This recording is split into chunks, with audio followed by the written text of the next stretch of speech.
Who would you trust to tell the truth about God? Some stranger you passed on the street?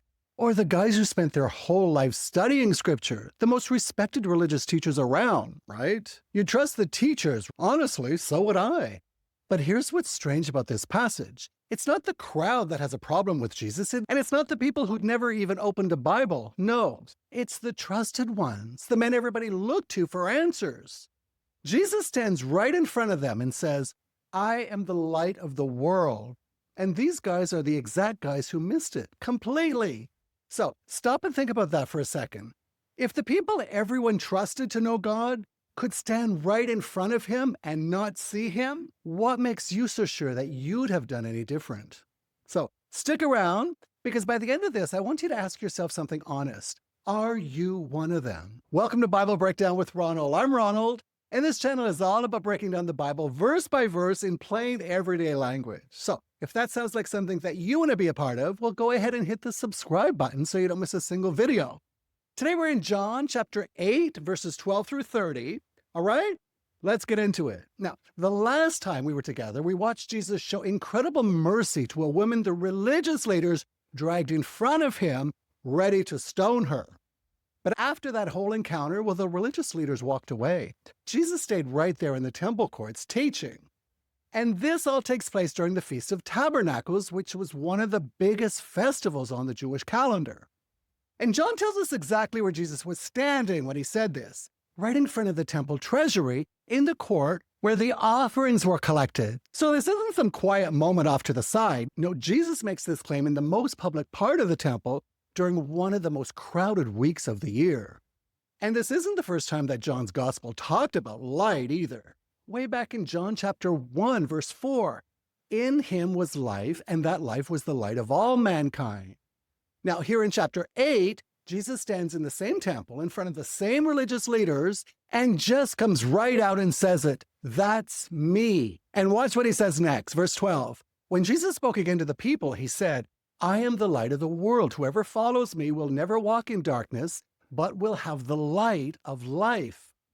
Now stop right there for a second, because this is one of what's often called the 7 great I am statements in John's gospel.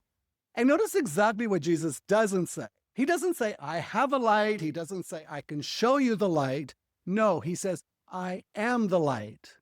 Now, back in the Old Testament, God guided Israel through the wilderness with a pillar of fire, light in the middle of the darkness.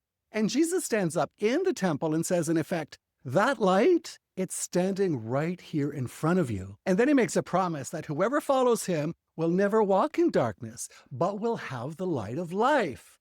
Now, notice he didn't promise life would get easy. He promised light to walk by. In the dark seasons, you'll still be able to see the next step. That's the genuine promise inside this one verse. Now, the religious leaders, well, they don't celebrate this, not even a little. Verse 13, the Pharisees challenged him. Here you are, appearing as your own witness. Your testimony is not valid. See, in Jewish law, you needed 2 witnesses to establish something is true. So they're saying, you're just one man making a claim about yourself. That doesn't count. But here's where Jesus' answer gets brilliant. Verse 14, Jesus answered, even if I testify on my own behalf, my testimony is valid, for I know where I came from and where I am going. But you have no idea where I came from or where I'm going. Now, the Pharisees are judging him just like an ordinary man making an ordinary claim. But Jesus isn't ordinary. He knows exactly where he came from and exactly where he's going, from the Father and back to the Father. And then he brings the second witness that they were asking for. Verse 18, I am the one who testifies for myself. My other witness is the Father who sent me. You wanted 2 witnesses? There you are, himself and his Father, the very one they claim to worship. Now, here's what's happening underneath the surface. These are men who spent their entire life studying scripture, right? They could quote the law backward and forward, and they're standing face to face with the God that scripture points to, and all they can see is a technicality they think he's breaking. So they push back further. Verse 19, they ask him where his Father is. And it's not a sincere question, it's a jab. Verse 19, then they asked him, where is your Father?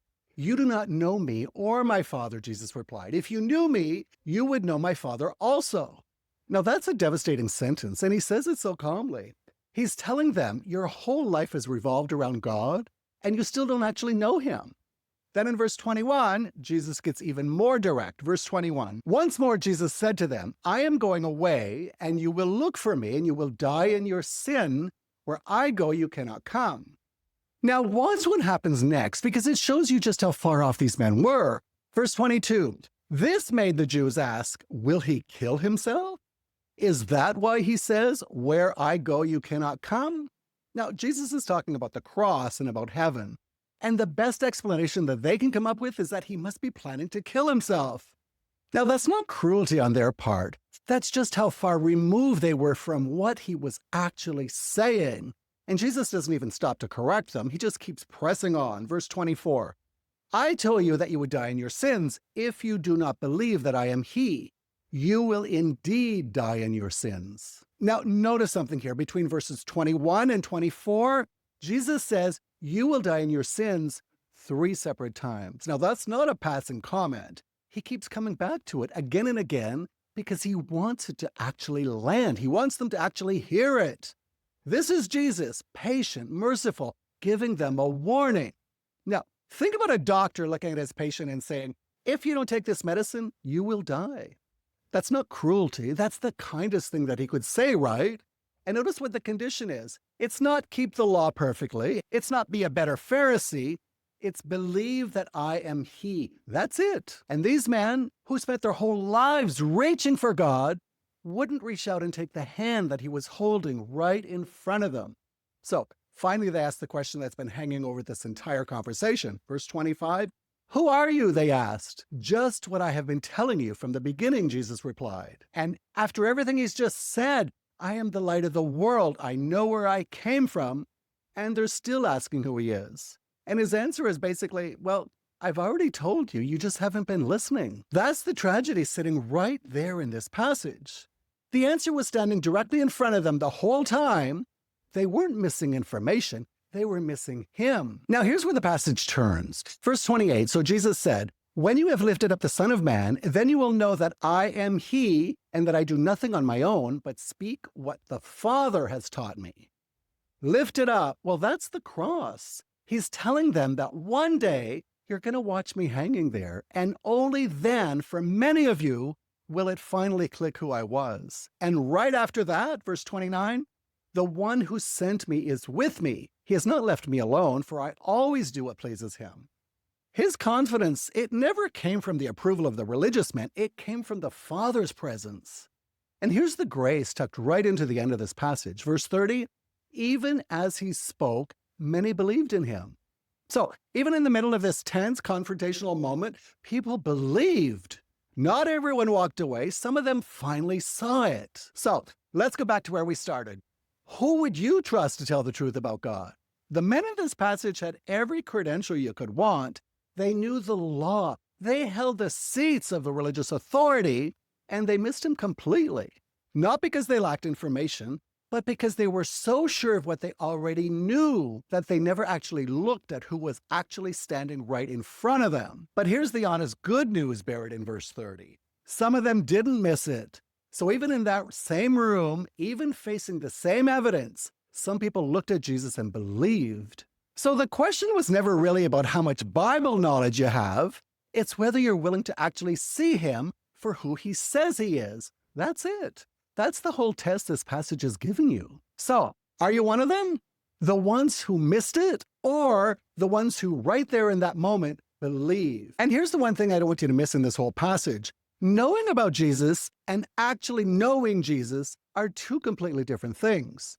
Don't let religious familiarity become the very thing that keeps you from truly seeing him. Now, next time, we're moving into one of the most powerful sections in the whole chapter, John 8, 31 through 47, where Jesus tells the crowd, the truth will set you free. And we're going to talk about what real freedom actually looks like and why so many people who think they're free are still in chains. Now, if this teaching hit home for you, well, let me know in the comments. I'd love to hear it. And if you're not subscribed yet, go ahead, do that now and share it with someone who needs to hear it. Thank you so much for watching. Before we go, let's pray together. Father, thank you for your word. Thank you that you are the light of the world. Lord, I pray for everyone watching right now. Guard our hearts from the same confidence that blinded the men in this passage. Give us eyes to truly see Jesus for who he is, not just who we assume he is. Keep us from mistaking knowledge about you for actually knowing you. In Jesus' name, amen. God bless you. I hope to see you in the next one. Have a great day.